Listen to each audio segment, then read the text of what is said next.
There's one person missing from the last game, though not through omission or oversight. One talented force of nature likely would have changed the course even of Michael Jordan's story, possibly of pro basketball history. Len Bias, a great many people thought was going to be that impactful.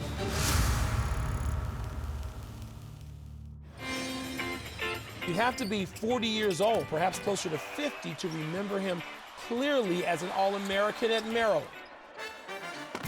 The way he put 35 on the Tar Heels in Chapel Hill. What a job by Bias. Or 41 on the Blue Devils in Cameron.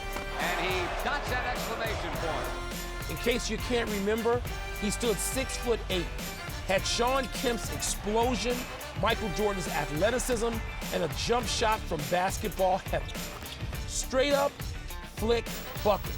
No leaning, no drifting, back down to the floor with the bold defiance of a young Jim Brown. Duke coach Mike Krzyzewski told the Boston Globe's Bob Ryan 17 years ago, quote, "This is my 24th year at Duke, and in that time, there have been two opposing players who have really stood out, Michael Jordan and Len Bias," close quote. Oh my! And he made the steal and a jam! What a play by Bias! Those of us who had the pleasure of watching him believe Bias would have been to Jordan what Bird was to Magic. A true, natural, equally fierce rival. The singular decade-long rival Jordan never had. And his tragic death 2 days after the Celtics drafted Bias with the second overall pick in June of 1986 left us all with nothing to do but fantasize about how great we believe he would have been. How great the royal influence of Larry Bird, Kevin McHale, and Robert Parrish would have been. The kid having to earn his stripes against the original Big Three every day in practice. Well, they're a good team, and they got a good supporting players. I can go up there and sit on the bench or whether go in and play or not, and I learn a lot from the players there. Of course, fantasize is all we were left with. He never got to share the court with Bird, McHale, and Parrish, or for that matter, with Charles Barkley, Patrick Ewing, David Robinson, Karl Malone, Shawn Kemp, or Jordan. We're left with grainy clips which don't always confirm what we remember or anticipate.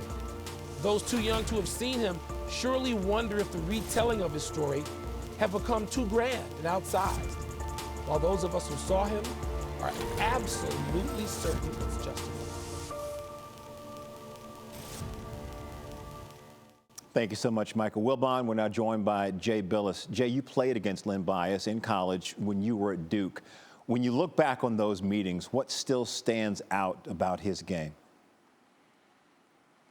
Well, that Bias wasn't just a great player, he was an amazing player. I mean, we used to call him Superman because that's what he appeared to be every time he stepped on a basketball floor. And Michael Wilbon was right. Like, his athleticism was not only off the charts, but he was powerful in that. He was one of the most powerful two-footed jumpers that I had seen. And he was a magnificent jump shooter, just had beautiful form, you know, shot over 80% from the free throw line. He was truly unstoppable. And at that time in the ACC, there were three guys that stood out above everybody else: Michael Jordan, Ralph Sampson, and Len Bias. And Bias could get 40 on you every time he stepped on the floor, double teams or not. He would have been a Naismith Basketball Hall of Famer had he lived. We never got the Bias-Jordan NBA rivalry that Wilbon referred to in that piece. What impact do you think Bias could have had on Jordan's dominance over the league? On his dominance, I don't think anything would have affected Jordan's dominance. I think he still would have been the dominant figure, but he would have had in Len Bias a clear rival. I mean, it's just hard for me to believe, Jay, that you could see guys come out of college like Barkley or Drexler or Malone or you name it, and Bias wouldn't have been their equal or above them. He was that talented and just ridiculous in his ability level.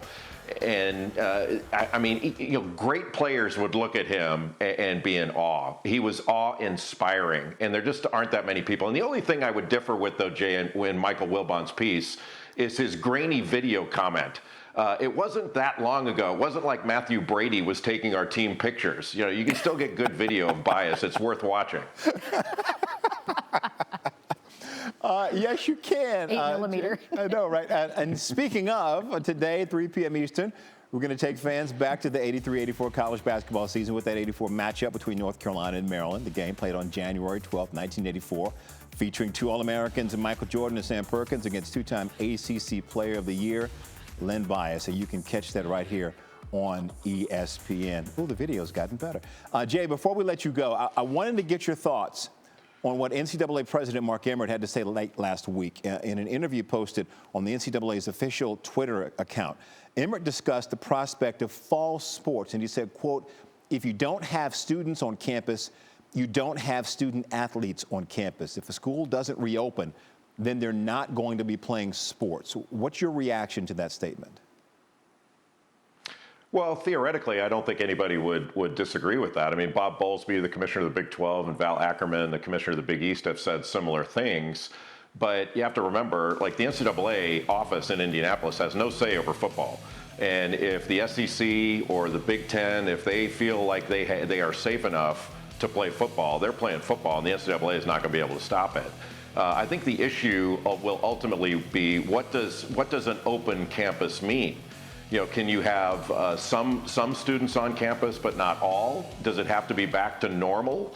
Whatever normal will be. I think we're going to see these universities do everything they can in a safe manner. There's nothing craven about this, but if they can play football, they're playing because it is that much money and everybody knows it. Indeed, it is. Jay Bilas, thank you so much. You and the fam stay safe. We appreciate you joining us this morning. Thanks for watching ESPN on YouTube. For live streaming sports and premium content, subscribe to ESPN+.